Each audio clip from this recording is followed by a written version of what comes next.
الرسل وخاتم الأنبياء سبحانك لا علم لنا إلا ما علمتنا إنك أنت العليم الحكيم أما بعد فأعوذ بالله السميع العليم من الشيطان الرجيم بسم الله الرحمن الرحيم علوم القرآن میں ہمارا آج کا سیاست القرآن، قرآن کی دعوت ہے، پھر سیاست ہے اور پھر جہاد ہے۔ شریعت میں بھی ان تینوں کو یہی ترتیب حاصل ہے۔ شریعت پہلے دعوت کی قائل ہے، پھر سیاست کی قائل ہے اور پھر اس کے بعد جہاد کی۔ گویا کہ جہاد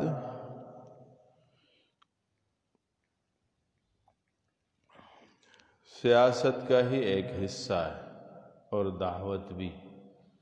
دعوت اس کا ابتدائی حصہ ہے اور جہاد انتہائی حصہ ہے۔ شریعت تمام کے تمام امور میں دعوت کو مقدم رکھتی ہے،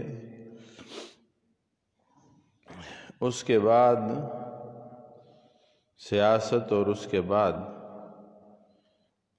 جہاد کو۔ جہاد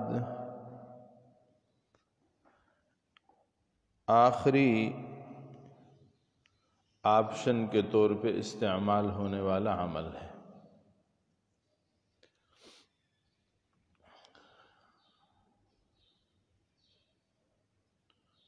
تو پہلے تو سیاست کسے کہتے ہیں یہ سمجھنا ضروری ہے۔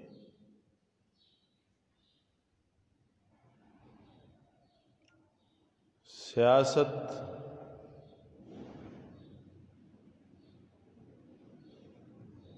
ساس یسوس سے نکلا ہے،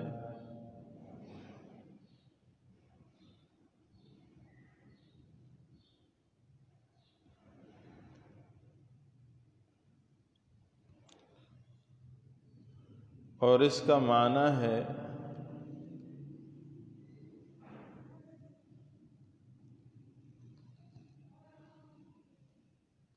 کسی چیز کو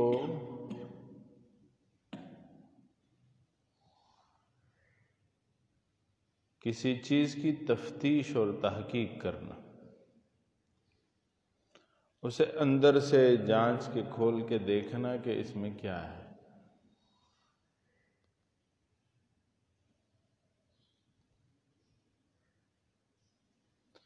سیاست کا اصطلاحی معنی علامہ شمس الحق افغانی رحمۃ اللہ علیہ فرماتے ہیں: النظام المحافظ للحقوق الالہیۃ والبشریہ۔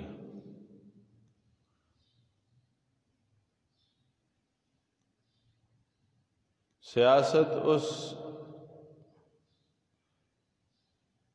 نظام کو کہتے ہیں جو الہی اور بشری دونوں حقوق کی حفاظت کرے۔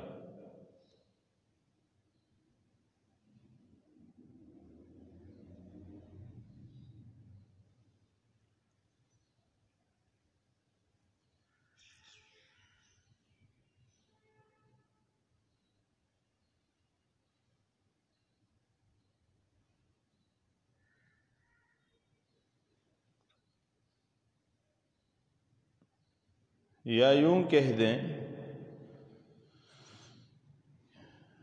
کہ سیاست اسلامی کا معنی کیا ہے؟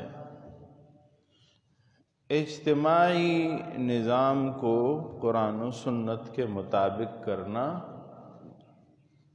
ایسے کہ اس میں معاشرے کی اصلاح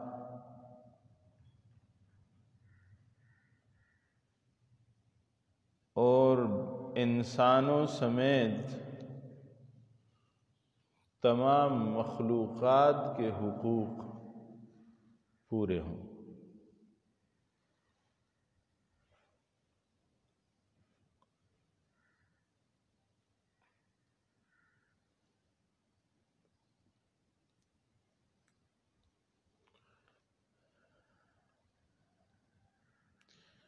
دنیا کی یہ کوشش ہے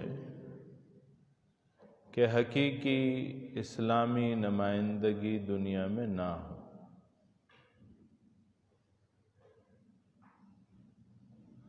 کیونکہ اگر حقیقی اسلامی نمائندگی آ گئی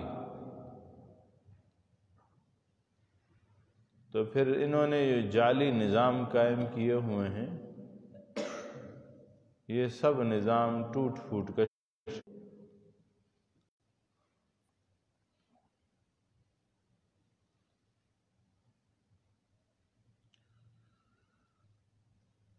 قرآن کریم کا مطالبہ یہ ہے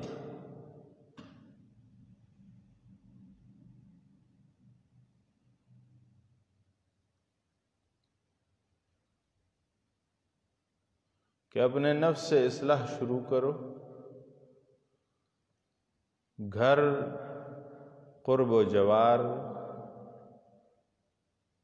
اپنے معاشرے، مملکت اور پھر پوری دنیا کہ اسلام کو، قرآن و سنت کو، اسلامی نظام کو نافذ کرو، اپنے آپ سے شروع کرو۔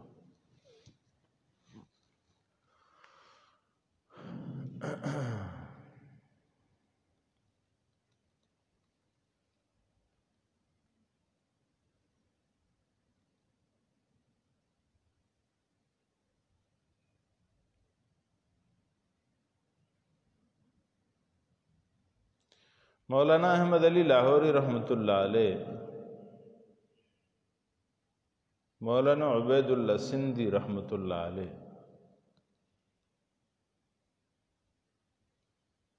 شیخ الہند مولانا محمود حسن رحمۃ اللہ علیہ،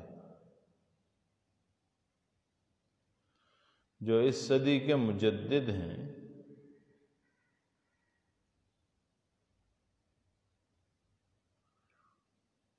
انہوں نے انگریز کے خلاف جدوجہد کی۔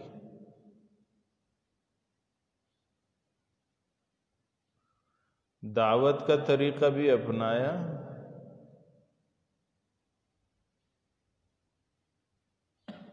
جہاد کا طریقہ بھی اپنایا۔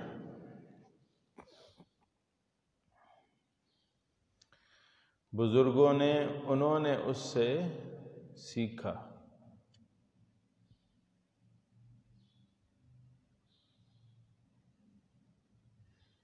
1857 کی جنگ آزادی ہو چکی ہے۔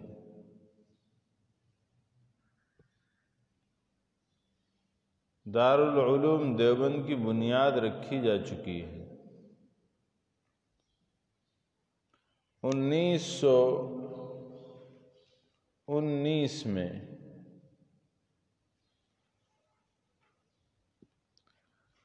شیخ الہند رحمۃ اللہ علیہ جب مالٹا کی جیل سے واپس آئے، انگریز کی جیل سے چھوٹ کے آئے، تو انہوں نے جمعیت علماء ہند کی بنیاد رکھی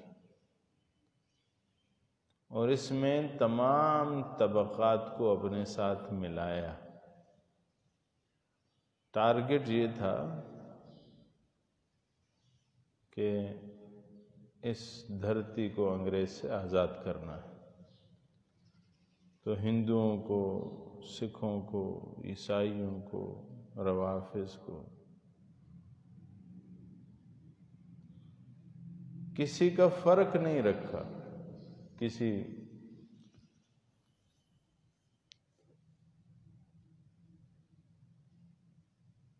مسلمان اور غیر مسلم کا، کسی فرقے کا، سب کو بلایا اور سب کے ساتھ مل کے جمعیت علماء ہند کی بنیاد رکھی اور ایک جدوجہد اور ٹارگٹ دیا سب کو اور محنت کیا تھی؟ محنت یہ تھی کہ لوگوں کے پاس جائیے، لوگوں کو اپنا پیغام سنائیے، ان کو اپنے ساتھ ملائیے اور اپنی قوت بنائیے اور ان کے خلاف لوگوں کو کھڑا کیجیے۔ یہ محنت جب کی گئی تو اس کے بعد سختیاں بھی بہت ہوئیں، لیکن نتیجہ بالآخر نکل آئے۔ 1946 میں انگریز کو یہ فیصلہ کرنا پڑا کہ میں نے یہ ملک چھوڑ کے جانا ہے۔ بہرحال میں عرض یہ کر رہا تھا کہ سیاست کا آغاز اپنے نفس سے ہوتا ہے، اپنے نفس کی اصلاح کرے، قرآن و سنت کو اپنے نفس پر لاگو کرے، پھر گھر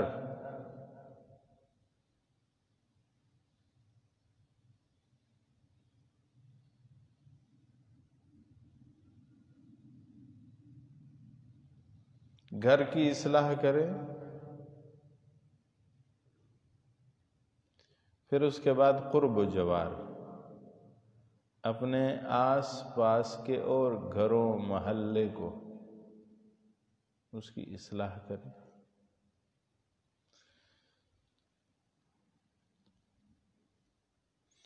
ان کے ساتھ کیا چیزیں جڑی ہیں؟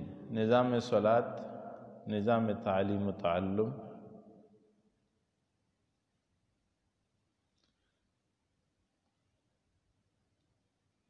اصلاح معاشرہ،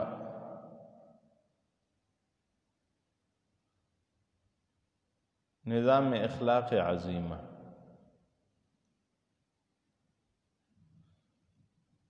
اب نفس، گھر، قرب و جوار اور معاشرہ، ان ساروں کو اکٹھا کر لیں تو گھریلو معاشرتی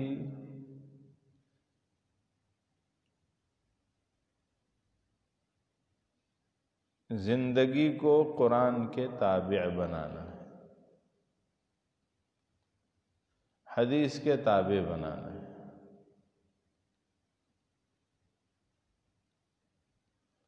اور قرآن ان کا ذکر کرتا ہے کہ آپ گھریلو زندگی کیسے گزاریں، احادیث میں اس کی تفصیلات، معاشرتی زندگی کیسے گزاریں۔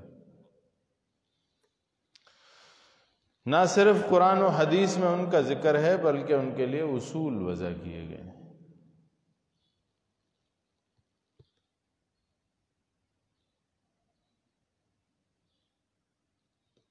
قرآن کریم اور حدیث رسول حقوق اللہ بھی بتاتے ہیں، حقوق العباد بھی بتاتے ہیں، اصلاح معاشرہ بھی کرتے ہیں، با اخلاق اور قوی معاشرے کی تشکیل بھی کرتے ہیں۔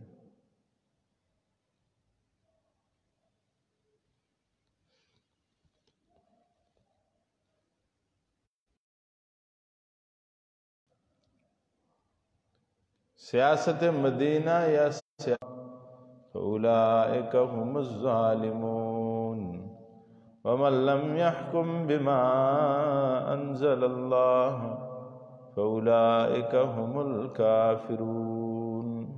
جو سرا سے اللہ کے فیصلے مانتا نہیں وہ تو کافر ہے، جو مانتا ہے پھر بھی اس کی مخالفت کرتا ہے وہ ظالم ہے، جو مانتا ہے اس میں سستی برتتا ہے، اپنا فرض نہیں سمجھتا، وہ فاسق ہے، دائرے سے نکلا ہوا ہے۔ ہم اپنے گریبانوں میں جھانک کے دیکھیں کہ ہم اللہ کی زمین پر اللہ کے نظام کے لانے کے لیے کتنی جدوجہد کر رہے ہیں۔ یہی تو قرآن نے کہا وَمَن لَّمْ يَحْكُم بِمَا أَنزَلَ اللَّهُ، فیصلے اللہ کے دین پہ ہوں گے، اللہ کے حکم پہ ہوں گے، اللہ کی کتاب پہ ہوں گے، اللہ کے نبی کے فرمان پہ ہوں گے۔ تو مملکت میں کتنے فیصلے ہیں جو اللہ کے دین کے مطابق ہو رہے ہیں؟ اس کے لیے جو جدوجہد ہے کہ عوام کو سمجھائیں، انہیں اپنے ساتھ ملائیں، ان کی قوت سے قوت بنائیں اور مملکت کو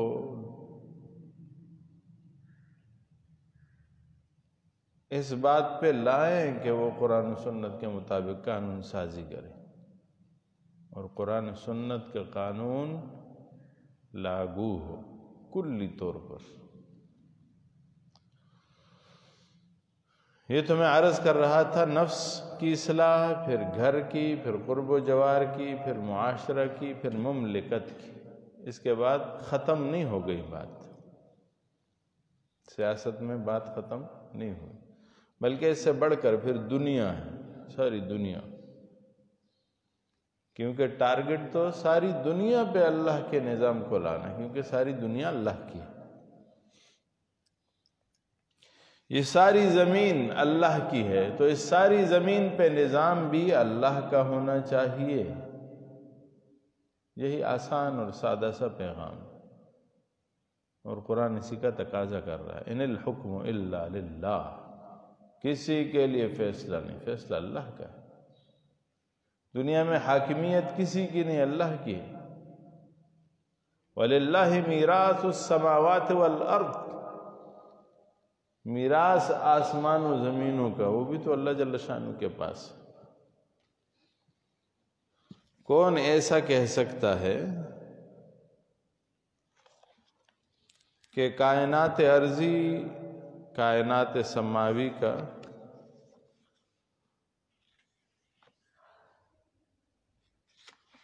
اختیار اس کے ہاتھ میں؟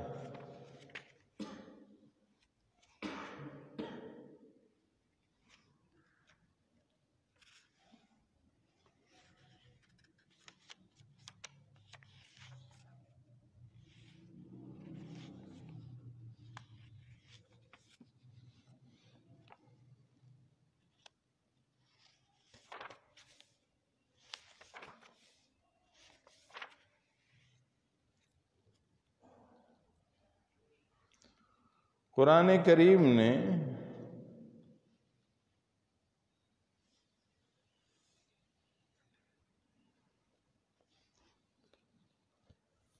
یہ جو حکم کا مادہ ہے اسے بہت بار ذکر کیا۔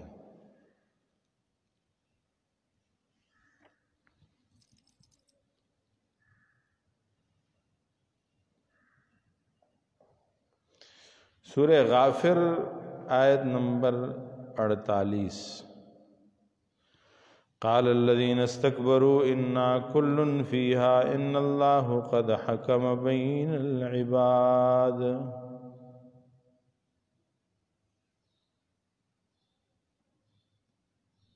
حکمت وان حکمت فاحكم بينهم بالقسط، سورہ مائدہ آیت نمبر 42۔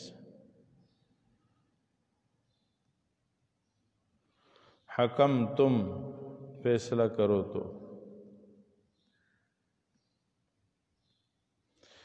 فرمایا ان اللہ یامرکم ان تؤدوا الامانات الی اہلها واذا حکمتم بین الناس ان تحکموا بالعدل۔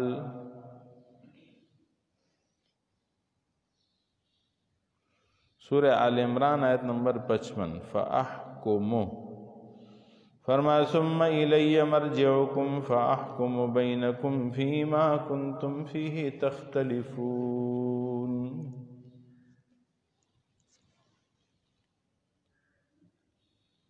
قرآن کیوں آیا؟ سورہ نساء آیت نمبر 105، فرمایا انا انزلنا الیک الکتاب بالحق لتحکم، سورہ نساء آیت نمبر 58، وَإِذَا حَكَمْتُمْ بَيْنَ النَّاسِ أَن تَحْكُمُوا بِالْعَدْلِ۔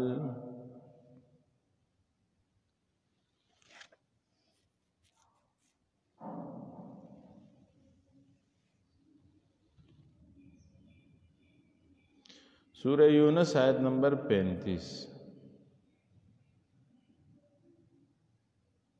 فَمَا لَكُمْ كَيْفَ تَحْكُمُونَ، سورہ صافات آیت نمبر 54، ما لکم کیف تحکمون، سورہ قلم آیت نمبر 36، ما لکم کیف تحکمون۔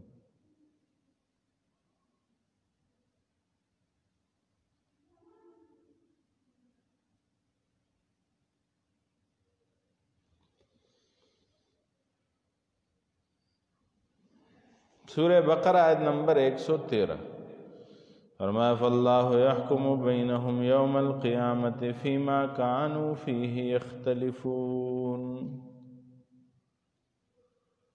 سورہ بقرہ آیت نمبر 213۔ وہ 113 تھا، یہ 213۔ وَأَنزَلَ مَعَهُمُ الْكِتَابَ بِالْحَقِّ لِيَحْكُمَ بَيْنَ النَّاسِ فِيمَا اخْتَلَفُوا فِيهِ۔ سورہ آل عمران آیت نمبر 23۔ يَدْعُونَ إِلَى كِتَابِ اللَّهِ لِيَحْكُمَ بَيْنَهُمْ ثُمَّ يَتَوَلَّ فَرِيقٌ مِّنْهُمْ۔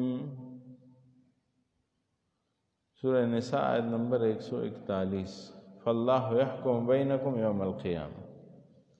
سورہ مائدہ آیت نمبر 1۔ ان اللہ یحکم ما یرید۔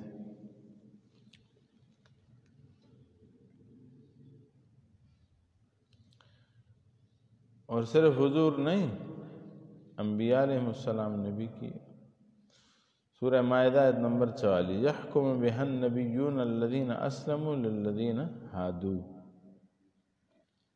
سورہ مائدہ 44۔ ومن لم یحکم بما انزل اللہ فاولئک هم الکافرون۔ اسی میں وہ آیت 3 بار ذکر ہے۔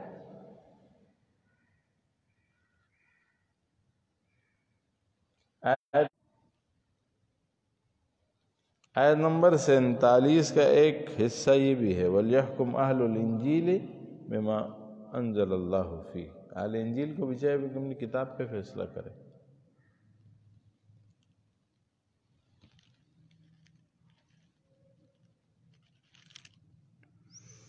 یعنی اہل قرآن کو چاہیے کہ اپنی کتاب پہ فیصلہ کریں۔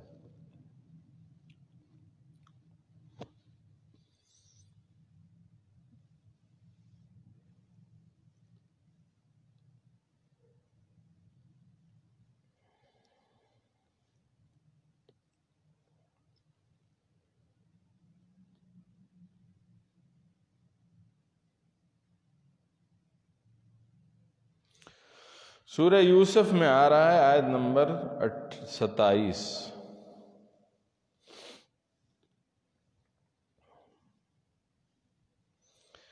فرمایا ان الحکم الا للہ علیہ توکلت علیہ فلیتوکل المؤمنون۔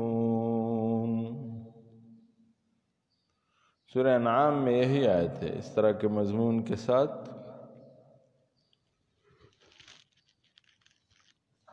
آیت نمبر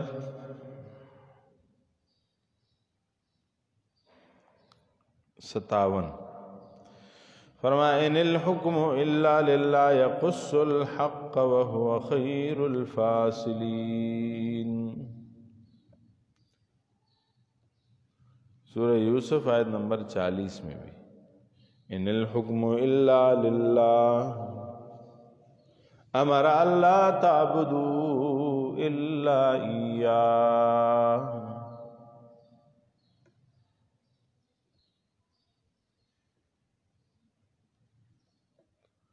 سورہ غافر آیت نمبر 12۔ فرمایا وَإِن يُشْرِكْ بِهِ تُؤْمِنُوا فَالْحُكْمُ لِلَّهِ الْعَلِيِّ الْكَبِيرِ۔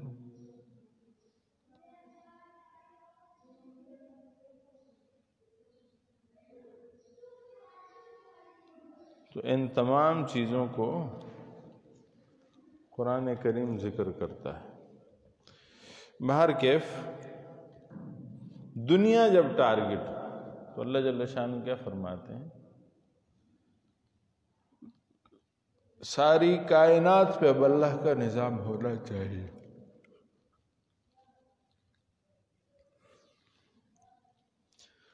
جس کے لیے خلیفہ کو بھیجا دنیا میں، انی جاعل فی الارض خلیفہ۔ قرآن کریم داعی، سیاست بھی دعوت کے ساتھ شروع ہوتی ہے۔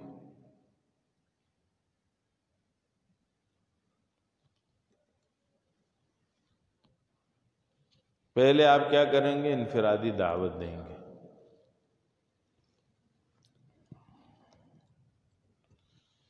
افراد پیدا کریں۔ انبیاء علیہ السلام نے، حضور صلی اللہ علیہ وسلم نے ایسا ہی کیا۔ حضور صلی اللہ علیہ وسلم کی ساری زندگی ایک کامل و مکمل سیاسی زندگی کا نقشہ ہے۔ اس میں پہلے دعوت دی، دعوت سے افراد تیار کیے، افراد سے جماعت بنی، جماعت سے قوت بنی، قوت سے مملکت حاصل کی، اور مملکت حاصل کرنے کے بعد اسے اسلامی ریاست بنا دیا، اور پھر جب اسلامی ریاست بن جاتی ہے تو اسلامی نظام کی بہاریں آتی ہیں۔ چنانچہ رسول اللہ صلی اللہ علیہ وسلم نے یہی کیا۔ اب ابتدا سے دیکھیں، دعوت ہے، پھر اس دعوت کو نبی کریم صلی اللہ علیہ وسلم نے افراد تک پہنچایا، افراد سے ایک جماعت بنائی، جماعت سے قوت بنائی، اور قوت بنانے کے بعد نبی کریم صلی اللہ علیہ وآلہ وسلم نے مدینہ منورہ میں ایک ریاست قائم کی، اور پھر ریاست نے مل کے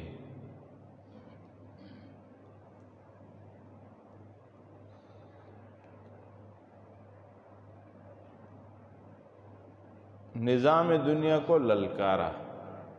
فتح مکہ ہوا،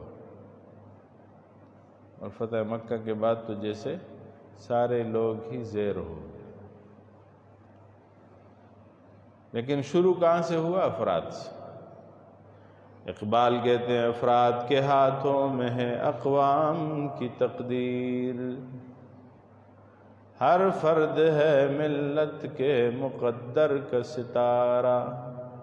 ہر آدمی کوشش کرے گا تب جا کے افراد سے جماعت بنتی، لیکن جماعت ہو اور افراد کیا کریں؟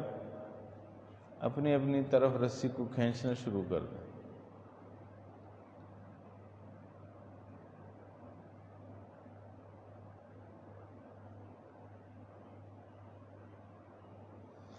اقبال نے اسے بھی ذکر کیا کہ اجتماعیت اصل چیز ہے۔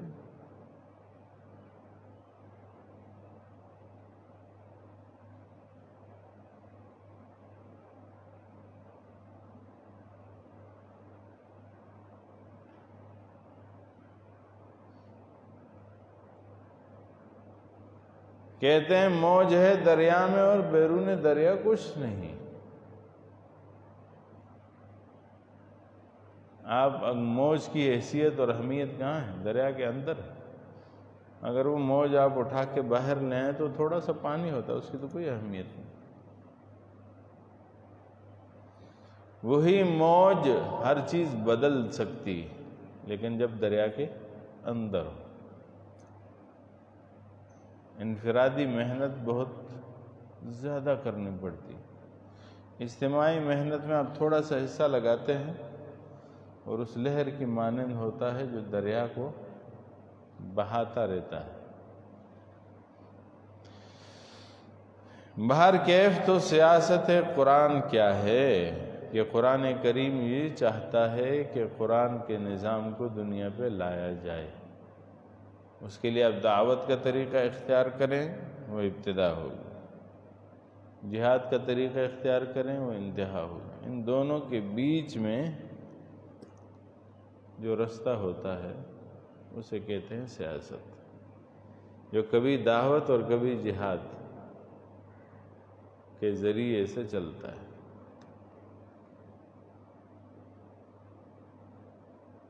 سیاست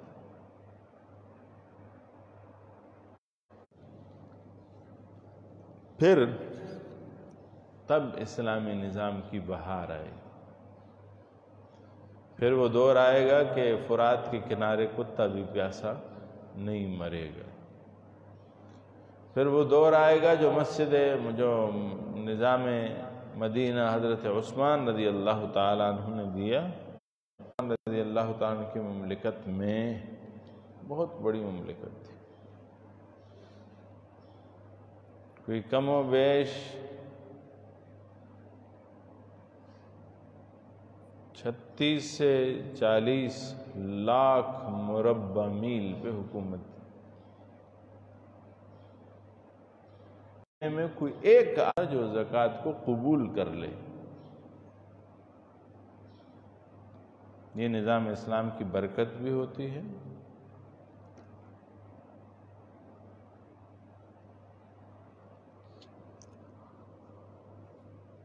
ان لوگوں کے لیے اللہ جل شانہ پوری کر کے دیتے ہیں،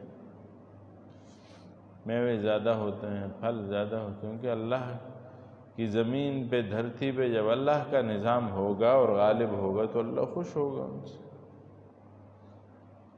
بارشیں کون برساتا ہے؟ اللہ۔ کب برسانی ہے کسے پتہ ہے؟ اللہ کو پتہ ہے۔ کون سے درخت کو فائدہ ہوگا، کون سے کو نقصان ہوگا۔ نبی کریم صلی اللہ علیہ وآلہ وسلم جب تشریف لے گئے، تشریف لے جانے سے پہلے انہوں نے اشارات کی ہوئی تھیں حضرت ابوبکر صدیق کی طرف، لیکن نام کسی کا نہیں لیا۔ نام اس لیے نہیں لیا کہ نبی کریم صلی اللہ علیہ وآلہ وسلم کے 2 سسر اور 2 داماد تھے۔ حضرت علی، حضرت ابوبکر صدیق اور حضرت عمر میں عمر کے لحاظ سے اتنا فرق نہیں تھا، 2-4 سال کا فرق تھا۔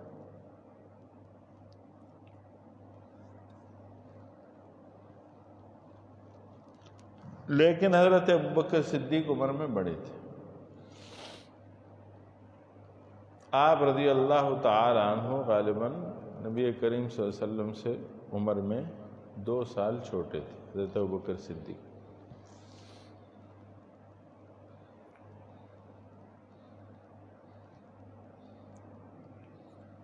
اور حضرت عمر ان سے 2 سال چھوٹے تھے۔ تو ایک تو عمر کا تقاضا تھا کہ حضرت ابوبکر صدیق کو بنایا جائے، دوسرا ان بشارات کا اور اشارات کا جو حضرت ابوبکر صدیق کے بارے میں تھی۔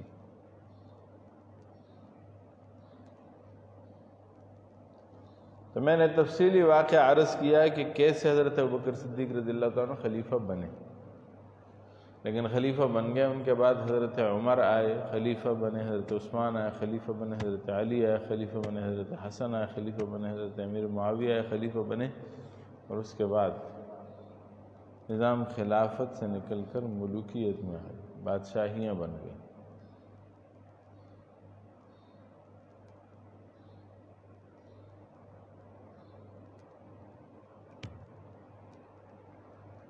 عبد الملک بن مروان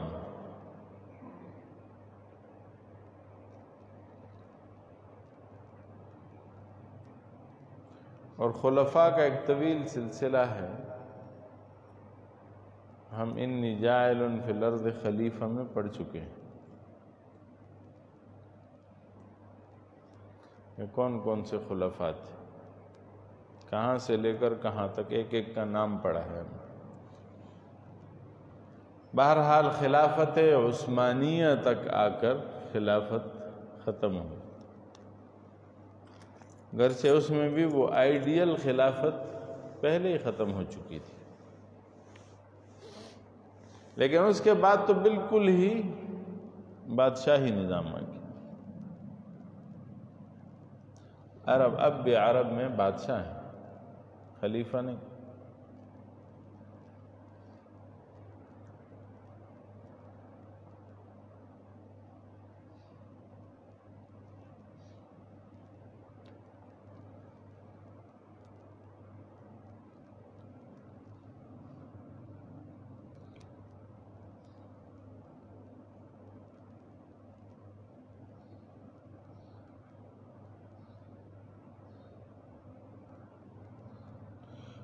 میں نے عرض کیا کہ ہمارے اکابر اور بزرگوں نے بڑا کام کیا ہے، انہوں نے تحریک خلافت بھی چلائی، شیخنا رحمۃ اللہ علیہ، تحریک ریشمی رومال بھی چلی، تحریک ترک موالات بھی چلی، کفار سے تعلق کو ترک کیجیے، انگریزوں سے۔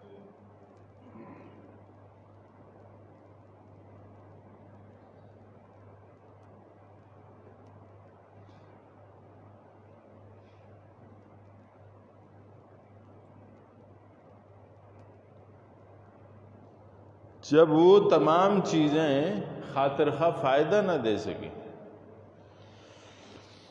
انہوں نے پھر عوام کو بیدار کرنے کے لیے ایک سیاسی جماعت بنا کے اس کی تشکیل کی کہ لوگوں کو سمجھائیے انگریز کے خلاف لوگوں کو کھڑا کیجیے۔ 57 سے لے کر 1947 تک یہ ایک تحریکی دور تھا۔ انگریز جہاں سے گیا 1947 میں ملک 2 ٹکڑے ہو گیا، ہندوستان ادھر رہ گیا، پاکستان ادھر بن گیا، بنگلہ دیش اور پاکستان کی تقسیم بھی ایسے کی گئی کہ بنگلہ دیش اور پاکستان کے بیچ میں سمندر ہے، ادھر بنگلہ دیش ہے ادھر پاکستان ہے، اور انڈیا کے ساتھ جڑا ہوا ہے، زمینی رابطہ ہے۔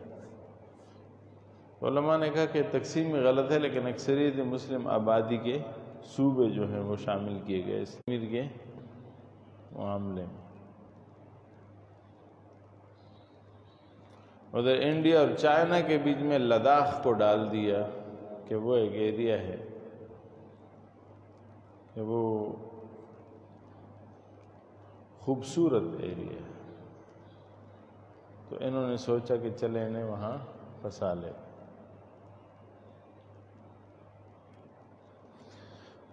تو وہ چلے تو گئے یہاں پہ، لیکن یہاں شرارت کے سارے بیج بو کے گئے۔ ان شرارتوں سے نکلنے کے لیے سیاست کا ہونا ضروری ہے۔ سیاست سمجھ اور فہم کے بغیر نہیں ہوتی۔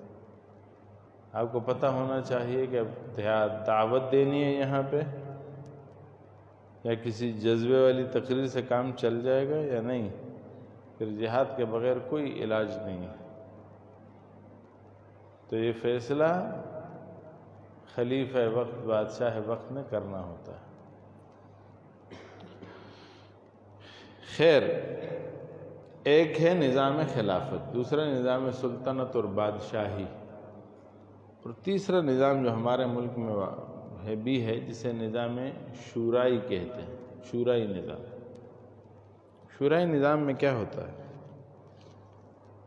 کہ عوام جو ہیں وہ اپنی رائے سے کسی آدمی کو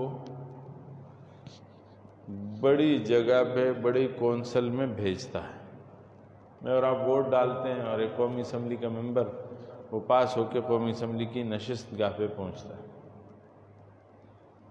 پھر وہ جتنے آدمی ہوتے ہیں وہ سب مل کر قانون سازی کرتے ہیں، قانون بناتے ہیں، اور قانون بنا کے پھر ہم پہ لاگو کرتے ہیں۔ اب اگر ایسے حال میں کوئی آدمی جب وہ قانون بنائے تو اس قانون کو شریعت کی نظر میں جانچے کہ اگر یہ صحیح ہے تو ٹھیک ہے، نہیں صحیح تو اسے واپس کیا جائے۔ تو نظام شورا پہ بعض لوگوں کو اعتراض ہے، پھر وہ کیا کرتے ہیں، جن کو آپ نے منتخب کیا عوام نے، وہ خواص، ان خواص کی آپس میں پھر ایک میٹنگ اور مشاورت ہوتی ہے، اور پھر وہ اپنے اس ہاؤس میں، اس گھر میں ایک آدمی کو اپنا بڑا مقرر کرتے ہیں،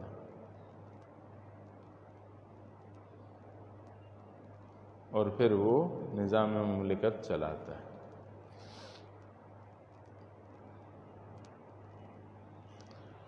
تو جو لوگ اس کے قائل ہوں تو وہ تو اس کا ساتھ دیتے ہیں، ان کو اس کی سمجھ ہوتی ہے۔ یاد رکھا جائے کہ جس طرح ہم نے تقسیم کی،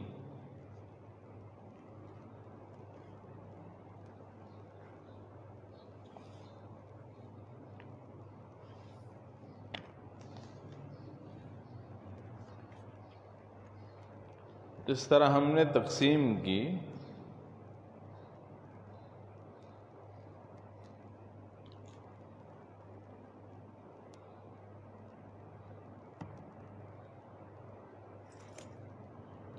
مختلف امور کی،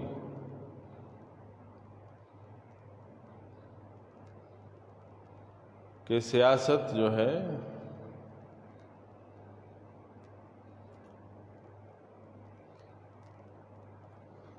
حقیقت میں شریعت اور طریقت کے بعد طریقت کے رستے پر شریعت کو پا لینے کے لیے جو جدوجہد ہوتی ہے اس کا نام ہے سیاست، جو مشکلات ہوتی ہیں مشکلات کے حل کا نام ہے سیاست۔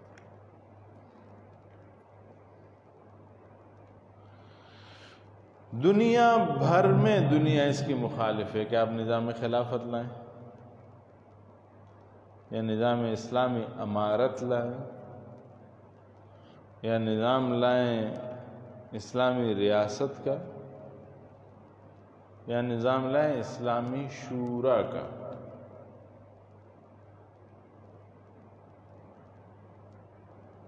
ان سب کو ہم جائز سمجھتے ہیں۔ بعض لوگ صرف خلافت کو ہی جائز سمجھتے ہیں، اس کے علاوہ باقی نظاموں کو جائز نہیں سمجھتے۔ خلافت کو آپ آئیڈیل کہہ سکتے ہیں کہ سب سے بہترین سسٹم خلافت راشدہ کا، اس کے بعد پھر آہستہ آہستہ کمزوری آتی گئی تو اسے آئیڈیل کہہ سکتے ہیں، لیکن یہ نہیں کہہ سکتے کہ اس کے علاوہ باقی نظام شریعت سے متصادم ہیں، شریعت سے متصادم نہیں۔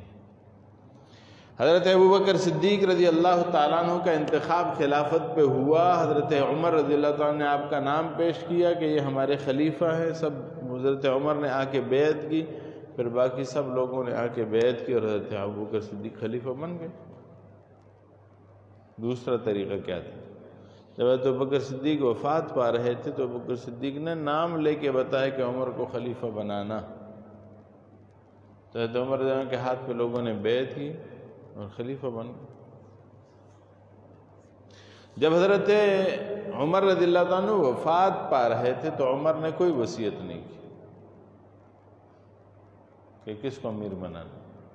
حضرت عثمان، حضرت علی، بہت سے صحابہ کرام رضوان اللہ علیہ مجمعین بیٹھے ہوئے تھے، ایک شورا نے فیصلہ کیا کہ حضرت عثمان کو امیر بنایا جائے، اس شورا میں حضرت علی بھی موجود تھے۔ سمجھ رہے ہیں بات؟ کہ جیسے حضرت عثمان وفات پائے رضی اللہ تعالیٰ عنہ، اس کے بعد حضرت علی رضی اللہ تعالیٰ عنہ کا مقام پکا تھا۔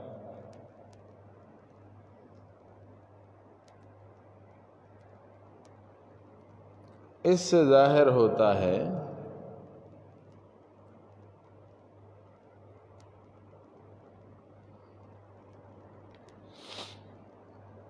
کہ نظام خلافت اصل تو ہے، آئیڈیل ہے۔ نظام خلافت میں کیا کیا ہوتا ہے دیکھیں، میں آپ کو بتاتا ہوں۔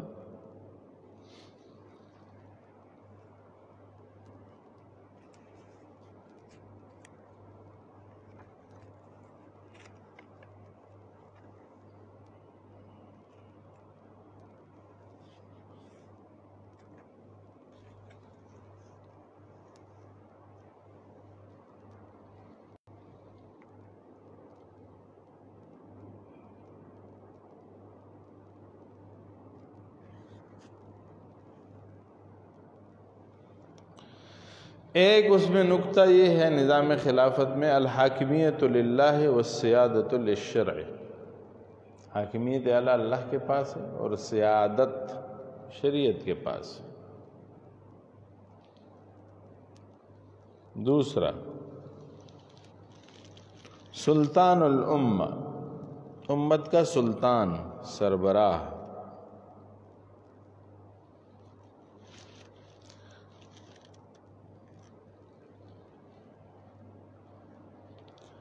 تیسرا،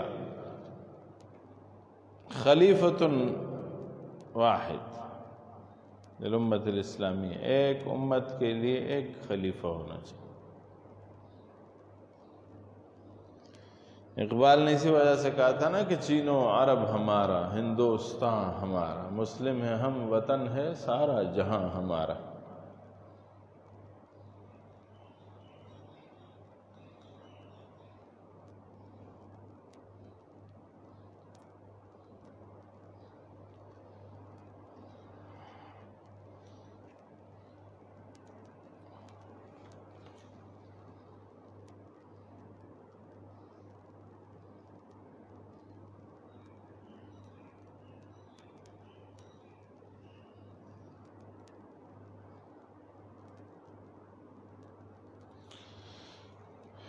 چوتھی چیز، خلیفہ کے لیے اس کے معاونین ہوتے ہیں۔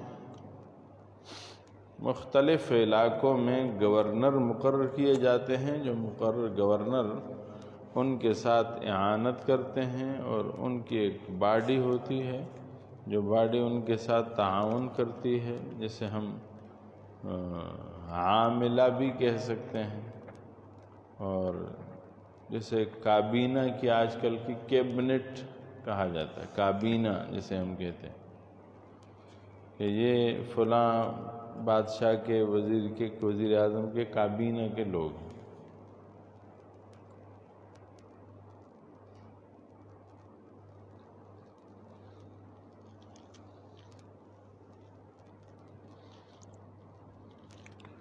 پھر خلیفہ کیا کرے گا؟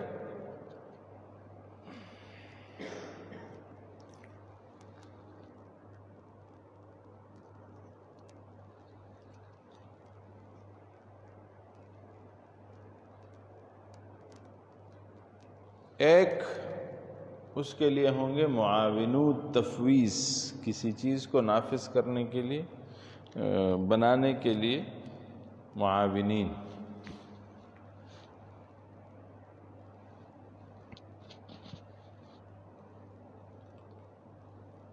دوسرا معاونو تنفیذ، نافذ کرنے کے لیے احکام اس کے معاون۔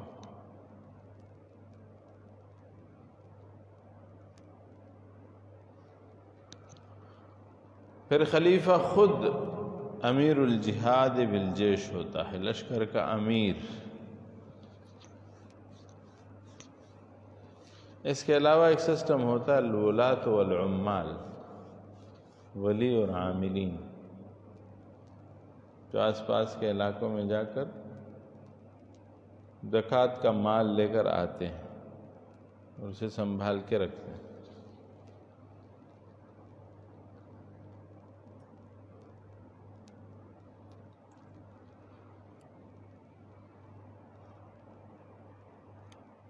پھر ایک اور سسٹم ہے دوائر و مطلع الدولہ،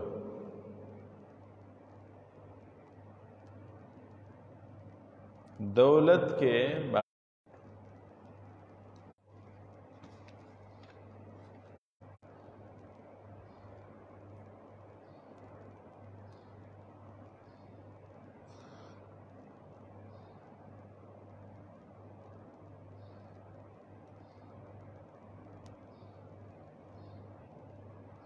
فرمایا کہ بنی اسرائیل کی سیاست ان کے انبیاء کیا کرتے تھے۔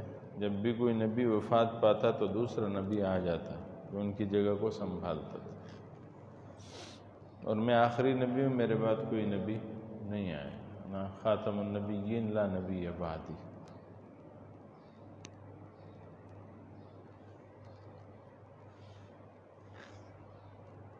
اور اگلی روایت کے الفاظ یہ ہیں کہ میرے بعد خلفاء آئیں گے،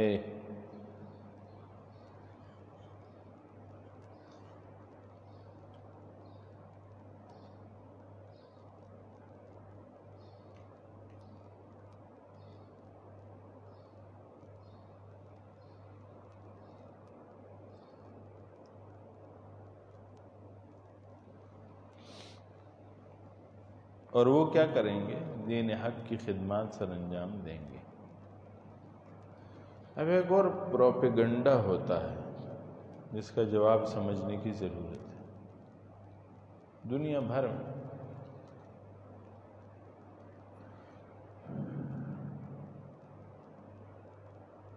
انگریز نے ایک سوچ سوچی کہ نظام اقتدار سے مذہب کو، مولوی کو، دینی جذبے رکھنے والے کو نکال دیں۔ انہوں نے سرد جنگ لڑی، کلیسا اور اقتدار کے ایوان کا آپس میں ٹکراؤ ہوا، سرد جنگ ہوا۔ سرد جنگ مانے جو سامنے نہیں ہوتی، اندر خانہ ہوتی۔ انہوں نے یہ جنگ لڑی 200 سال مسلسل اندر لڑائی لگی رہی۔ بالآخر کلیسا نے، عیسائی عبادت گاہ نے، ان کے جو پوپ ہیں ان کے جو مولوی ہیں، احبار و رہبان جو ہیں انہوں نے شکست مانی اور وہ پیچھے ہٹ گئے۔ ہر دور میں ایسا ہو۔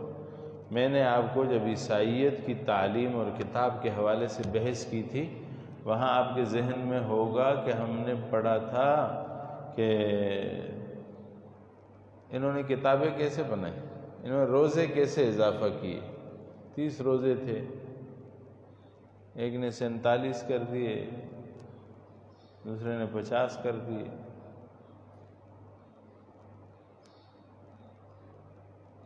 ہاں، ایک نے 30 سے 40 کیے، دوسرے نے 40 سے 47 کیے، تیسرے نے 47 سے 50 کر دیے۔ عیسائیوں نے کیسے کیے؟ یہ ان کے مذہبی پیشواؤں نے نہیں کیے، بادشاہوں نے کیے، اپنے ثواب کے حصول کے لیے کیے، اچھے جذبے سے کیے لیکن کام غلط کیے۔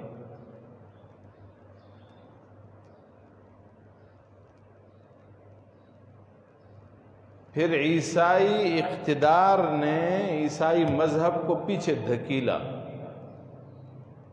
اور آج آپ دیکھتے ہیں ساری دنیا میں کہ جو چیز عیسائیوں کے مذہب میں حرام ہے وہ ان کے اقتدار اور ایوان کے راستے سے حلال ہو چکا ہے۔ مثلا شراب عیسائی مذہب میں حرام ہے، دنیا میں سب سے زیادہ عیسائی مذہب ہے اس وقت۔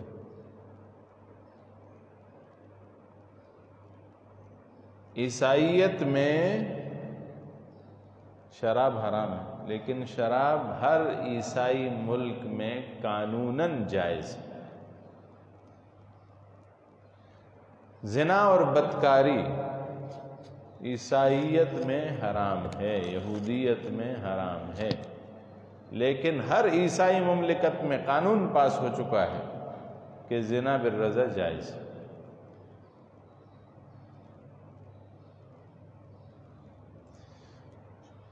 اسلام میں کہیں تصور نہیں ہے گرل فرینڈ اور بوائے فرینڈ کا۔ لڑکا لڑکی کے ساتھ دوستی کرتا ہے، تعلق رکھتا ہے، وہ سب کچھ کرتا ہے جو خاوند اور بیوی ایک دوسرے کے ساتھ کرتے ہیں، لیکن بغیر نکاح کے کرتا ہے یہ سب کچھ۔ شریعت اسے حرام مانتا ہے۔ ہمارا مذہب بھی، عیسائی مذہب بھی، یہودی مذہب بھی، ہر آسمانی تعلیمات سے منور مذہب جو ہے وہ اسے حرام مانتا ہے، لیکن عیسائی مذہب پیچھے ہٹ گیا اور عیسائی اقتدار نے انسانی سوچ اور فکر کے تحت ان الحکم الا للہ کے فیصلے کو پیچھے پھینک کر قانون سازی کی انسان کے عقل کے مطابق۔ انہوں نے کہا نہیں، یہ تو دنیا کی ضرورت ہے اس وقت۔ کیا کرے گا کوئی لڑکا کیوں کیا کرے گا؟ شادی کر لے۔ لڑکی کیا کرے گی؟ شادی کر لے اگر اس کی ضرورت ہے تو۔ شریعت نے دیکھنے سے منع نہیں کیا، مرد لڑکا لڑکی کو دیکھ سکتا ہے، لڑکی لڑکے کو دیکھ سکتی ہے، ان کے احوال جان سکتے ہیں، کوئی پابندی نہیں۔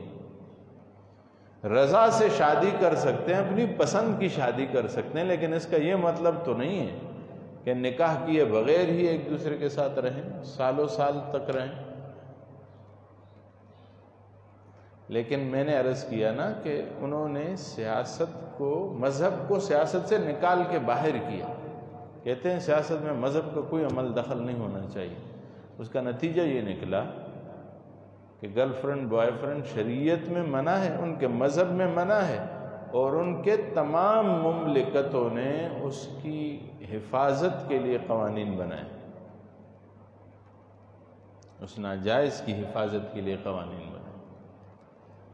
اب اس سے آگے بڑھ کے دیکھیں ایک اور مثال میں، لڑکے کی لڑکی سے شادی، یہ تو شریعت، ہر شریعت میں جائز ہے۔ لڑکے کو لڑکے سے شادی کروانا، لڑکی کا لڑکی سے شادی کرنا، یہاں تک کہ لڑکیوں کا حیوانات سے شادی کرنا، اس کے لیے قوانین بن چکے۔ یہ سب حرام ہے، ان کے مذہب میں حرام ہے، لیکن ان کا مذہب 200 سال سر جنگ لڑ کے پیچھے ہٹ گیا، ان کا اقتدار آگے آ گیا، اور انہوں نے یہ نعرہ لگایا کہ سیاست و مذہب کا کوئی تعلق نہیں۔ اقبال نے اسی کو توڑا، کہا جدا ہو دین سیاست سے تو رہ جاتی ہے چنگیزی۔ دین و سیاست جدا نہیں ہو سکتی۔ دین تو مکمل تب ہوگا جب اس میں سیاست شامل ہو۔ دین صرف عبادت کا نام نہیں ہے۔ ہمارے مذہب نے کیا کہا؟ ان الدین عند اللہ الاسلام، فرمایا الیوم اکملت لکم دینکم، میں نے دین کو مکمل کر دیا ہے، اب اس میں کوئی ناقص چیز نہیں۔ آپ اگر کہیں گے کہ مسجد کے اندر تو دین ہے، مسجد کے باہر کے معاشرے میں دین کی کوئی ضرورت نہیں، تو اس سے بڑی جہالت کی کوئی بات نہیں ہے۔ اس کا مطلب کیا ہے کہ میں نماز پڑھتا ہوں، میں روزہ رکھتا ہوں، میں زکوٰۃ دیتا ہوں، میں حج کرتا ہوں، میں مسلمان ہوں، یہی کامل دین ہے؟ نہیں، یہ کامل دین نہیں۔ یہ دین ہے لیکن یہ کامل دین نہیں ہے۔ کامل دین یہ ہے کہ آپ کی نماز شریعت کے تابع، آپ کی زکوٰۃ شریعت کے تابع، آپ کے اخلاق شریعت کے تابع، آپ کی زکوٰۃ شریعت کے تابع، آپ کا حج جہاد شریعت کے تابع، اسی طرح آپ کی معاشرت شریعت کے تابع، آپ کے تعلیم و تعلم کا نظام شریعت کے تابع، آپ کی معیشت شریعت کے تابع، آپ کی تجارت شریعت کے تابع، آپ کی سیاست شریعت کے تابع، آپ کی عدالت شریعت کے تابع، اور آپ کی حکومت شریعت کے تابع، قانون سازی ساری شریعت کے تابع، تب ایک کامل اسلامی معاشرہ تشکیل پاتا ہے۔ یہ سمجھنے کی بات ہے۔ تو میں عرض کر رہا تھا، انگریز نے اسے نکالا، مذہب کو شریعت سے الگ کیا، تو پیچھے کیا بچا؟ کچھ بھی نہیں ہے۔ ان کی معیشت سے لے کر ان کی حکومت تک، یہ جتنے میں نے گنوائے ہیں وہ سب ان کے مذہب سے آزاد ہیں۔ پاکستان میں ایک دفعہ میرے خیال میں پرویز مشرف کا دور تھا، ایک بل آیا قومی اسمبلی میں کہ شراب کو حلال قرار دے دیا جائے، تو یہ تو خیر پاس ہی نہیں ہو سکتا تھا، علماء موجود تھے، لیکن انہوں نے ایک اور کوشش کی کہ شراب کے لیے وہ جو ہوتے ہیں ان کے اجازت نامے، کہ کہیں شراب خانے کھولے جائیں اور اس کی اجازت دی جائے، اس کے لیے کوشش کی۔ انہوں نے نام استعمال کیا کہ عیسائیت میں چونکہ شراب حلال ہے اور ہمارے ملک میں چونکہ بہت سے عیسائی لوگ رہتے ہیں، بل میں یہ لکھا بہت سے عیسائی لوگ رہتے ہیں، اس وجہ سے ہمیں ان کے لیے اجازت دے دینی چاہیے۔ تو ایک عیسائی جو MMA کی طرف سے کوٹے میں آیا ہوا تھا، اقلیت کے کوٹے میں، ایک عیسائی، اس نے کھڑے ہو کے کہا اسمبلی میں کہ ہمارے مذہب میں کس نے کہا ہے کہ شراب حلال ہے؟ کہ آپ کو کس نے کہا کہ ہمارے مذہب میں شراب حلال ہے؟ آپ پیتے خود ہو مسلمان، نام ہمارا بدنام کرتے ہو، ہمارے مذہب میں حلال نہیں ہے، حرام ہے۔ پھر اس نے حوالہ دیا، تو انہوں نے کہا آپ کے تو سارے ملکوں میں ہوتا ہے، اس نے کہا ہمارے ملکوں میں ہوتا ہے لیکن ہمارے مذہب میں حرام ہے۔ اس سے کیا بات نکلی کہ ان کے ملکوں میں ہوتا تو ہے لیکن ان کے ملکوں میں ان کا مذہب مفلوج کر دیا گیا ہے۔ وہی نعرہ وہاں سے نکلا کہ سیاست، مذہب کو سیاست سے نکال کے باہر کرو، یہ نعرہ پھر اسلامی ملکوں کو دیا گیا کہ مذہب کو، سیاست کو مذہب سے الگ کرو، کہ سیاست کو اگر مذہب سے الگ کریں گے تو وہی نتیجہ نکلے گا جو وہاں نکلا ہے۔ وہاں مذہب کلیسا کے اندر گھس گیا ہے، بلکہ کلیسا میں بھی نہیں ہے۔ آپ یہاں کے بہت سے لوگ باہر رہتے ہیں، آپ ان سے پوچھیں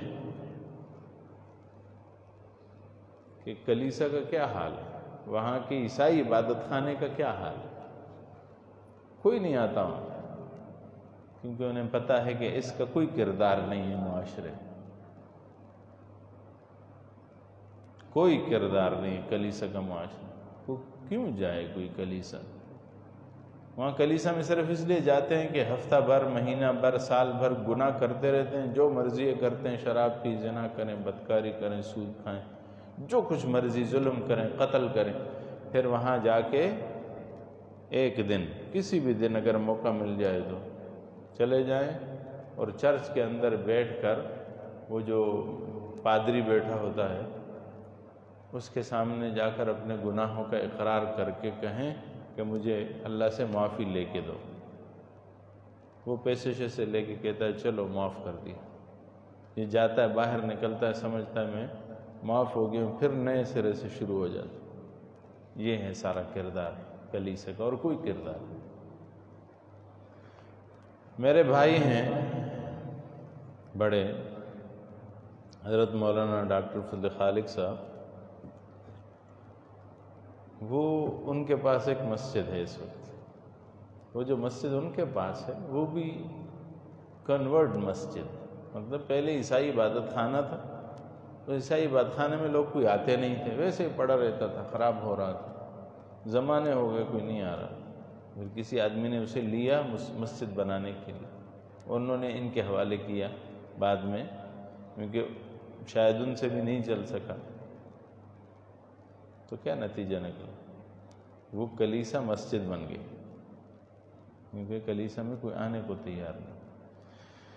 تو اگر آپ کہیں کہ معاشرے سے مسجد کا، مذہب کا، مولوی کا، دین کا رول نکل جائے تو یہ آپ کی پالیسی نہیں ہے، یہ انگریز کی پالیسی۔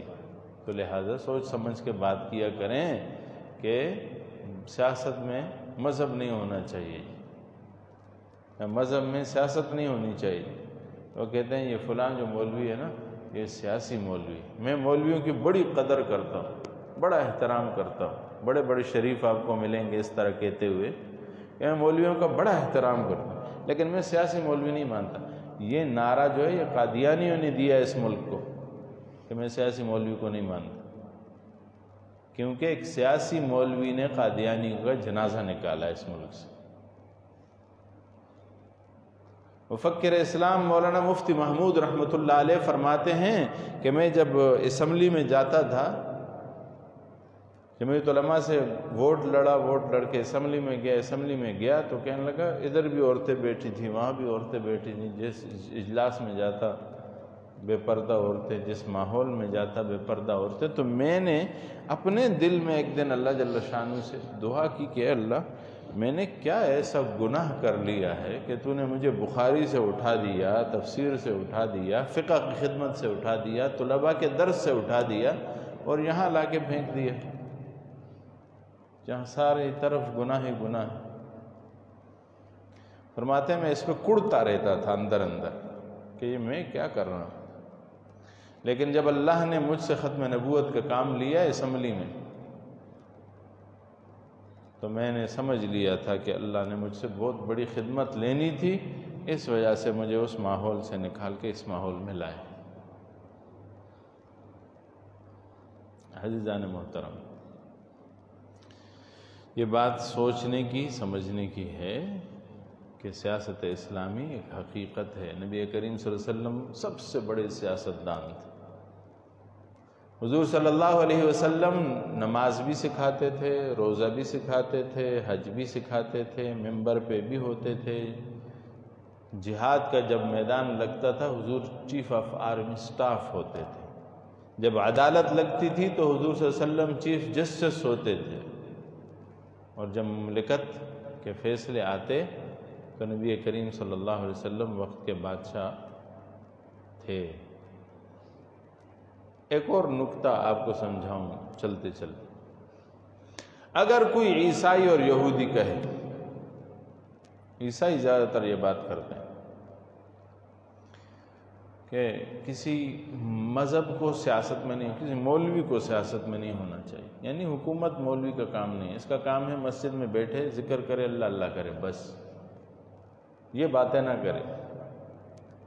اگر کوئی یہ سوچ رکھتا ہے، اس عیسائی کو یہ کہنا چاہیے کہ آپ سیاست نہ کرو۔ ہر عیسائی جو ہے وہ سیاست نہ کرے۔ کیوں؟ اس وجہ سے کہ آپ تو اپنے نبی کے پیروکار ہو، حضرت عیسیٰ علیہ السلام، اور عیسیٰ علیہ السلام نے سیاست نہیں کی۔ عیسیٰ علیہ السلام نے کوئی حکومت نہیں بنائی، ساری دنیا میں پھرے، ذکر کیا، اذکار کیے، عبادات کی، لوگوں کو دین کی تبلیغ کی، نصیحت کی، اچھے پیغامات دیے، لیکن حکومت نہیں کی حضرت عیسیٰ علیہ السلام۔ تو آپ ہر عیسائی کو حکومت نہیں کرنی چاہیے، اور ہم میں سے مسلمان، ہر مسلمان کو، اور عالم جو ہوتا ہے وہ بدرجہ کامل مسلمان ہوتا ہے، وہ زیادہ سمجھدار مسلمان ہوتا ہے، تو اس کا زیادہ حق بنتا ہے۔ وہ نبی کا وارث بھی ہے تو اس کا زیادہ حق بنتا ہے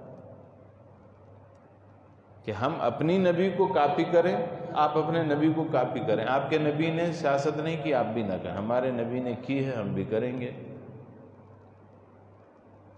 اب بات یہ ہے کہ سیاست کو لوگوں نے آلودہ کر دیا ہے، جھوٹ بول بول کے، دھوکے دے دے کے، چوریاں کر کر کے۔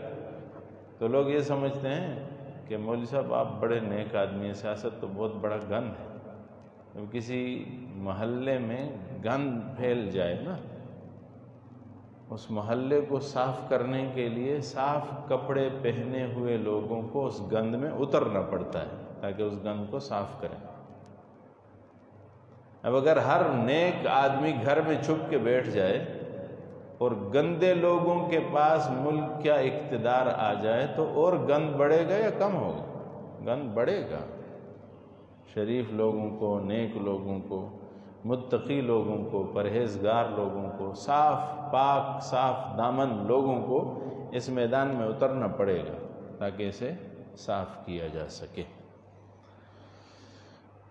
اگلا ہمارا مبحث ہے جہاد القرآن۔ جہاد پہ ہم تفصیلی بحث تقریباً کر چکے ہیں، سورہ انفال میں بھی اس کا ذکر ہو چکا ہے، سورہ برات میں بھی اس کا ذکر ہو چکا ہے۔ بہرحال مختصراً ذکر کر دوں کہ جہد سے لفظ نکلا ہے، محنت سے، کوشش سے۔ جہاد کی کئی قسمیں ہیں، جہاد بالنفس ہے، جہاد بالغیر ہے، جہاد بالمنافقین ہے، جہاد بالکفار ہے، جہاد بالمشرکین ہے۔ ہم نے پڑھا کہ 4 قسم کی تلواریں اللہ جل شان نے رسول اللہ صلی اللہ علیہ وسلم کو عطا کی تھی۔ سیف للکفار لأہل الکتاب، وسیف للمشرکین، وسیف للمنافقین، وسیف للبغاة، باغیوں کے لیے۔ اصطلاح میں جہاد کیا ہے؟ اعلاء کلمت اللہ کے لیے اور حفاظت دین کے لیے، حفاظت ریاست اسلامیہ کے لیے میدان جنگ میں خلیفہ کے حکم سے اترنا۔ یہ خلیفہ کا جو حکم ہے نا، اسے خوب سمجھنے کی ضرورت ہے۔ اسلامی ریاست کی حفاظت کے لیے اترنا۔ جہاد کی پھر ہم نے پڑھا 2 قسمیں ہیں، جہاد اقدامی اور جہاد دفاعی۔ الگ الگ تفصیلات ہم اس کی پڑھ چکے ہیں۔ صرف اشارہ کرنا مقصود تھا کہ وہاں یہ چیز بیان ہو چکی ہے۔ مولانا احمد علی لاہوری رحمۃ اللہ علیہ نے اپنے تفسیر کے مقدمہ میں کتاب الجہاد ذکر کیا ہے۔ آپ تمام احادیث کی کتابیں اٹھا کر دیکھیں، ہر ایک کتاب میں کتاب الجہاد موجود ہے۔ غزوہ بدر کا ذکر ہے سورہ آل عمران، سورہ انفال میں۔ غزوہ احد کا ذکر ہے، جہاد ہے سارا، سورہ آل عمران اس سے بھرا پڑا ہے۔ غزوہ بنو نذیر کا ذکر ہے سورہ حشر میں۔ غزوہ بدر صغریٰ کا ذکر ہے سورہ آل عمران میں۔ غزوہ احزاب کا ذکر ہے سورہ احزاب میں۔ غزوہ بنو قریظہ کا ذکر ہے سورہ احزاب میں۔ صلح حدیبیہ اور بیعت الرضوان کا ذکر ہے سورہ فتح میں، اور غزوہ فتح مکہ کا ذکر ہے سورہ نصر میں۔ غزوہ تبوک کا ذکر ہے سورہ توبہ میں۔ غزوہ حنین کا ذکر ہے سورہ توبہ میں، مال غنیمت اور مال فے کے احکام کا ذکر ہے بقرہ، سورہ نساء، سورہ انفال، سورہ توبہ، سورہ نحل، سورہ حج، سورہ احزاب، سورہ محمد، سورہ حشر، سورہ ممتحنہ۔ پھر اس کے علاوہ قواعد بھی ذکر ہیں، غدار اور خائن دشمن کے ساتھ سلوک، سورہ انفال، دشمن صلح کرنا چاہے تو اس کی درخواست رد نہ کرو، سورہ انفال، دشمن سے بھی نقض عہد نہ کرو، سورہ توبہ، دشمن پناہ میں آنا چاہے تو امن دے دو، سورہ توبہ، دائرہ اسلام میں داخل کرنے کے لیے دشمن کو مجبور نہ کرو، سورہ بقرہ، دشمن پر ظلم اور زیادتی نہ کرو، سورہ بقرہ۔ اسی پہ اکتفا کرتے ہیں، وقفہ کرتے ہیں اور اس کے بعد تفسیر پڑھیں گے انشاءاللہ۔